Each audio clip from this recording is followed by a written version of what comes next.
আসসালামু আলাইকুম। গাড়িটিতে যে বাসটি দেখতে পাচ্ছেন এটাকে উত্তরবঙ্গের ভাষায় বাঙ্কুয়া বলা হয়। এই ভিডিওটি আমি মূলত করতেছি শুধুমাত্র স্মৃতি হিসেবে ধরে রাখার জন্য।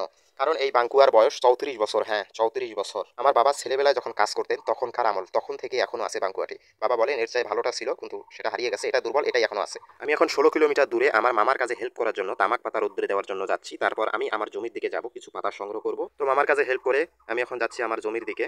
সেখানে গিয়ে যদিও ভুট্টার গাছগুলো এখনো পরিপক্ক হয়ে ওঠেনি পাতা ছিঁড়ানোর জন্য, তারপরও গরুর খাওয়ার জন্য যেহেতু এলাম এত দূর, তো কিছু পাতা নিয়ে যাই।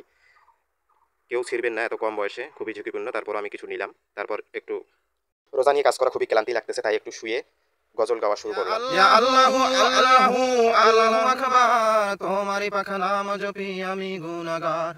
আমি অসহায় তোমার করুণা ছাড়া, গুণান্বিত করো তোমার গুণের দ্বারা। ইয়া আজিজু ইয়া হাকিমু ইয়া গাফুরু ইয়া সাত্তারু ইয়া রাহিমু ইয়া খালিকু ইয়া বাকি ইয়া গাফফার, তোমারই পাখা নাম জপি আমি গুনাহগার। আমি অসহায় তোমার করুণা ছাড়া।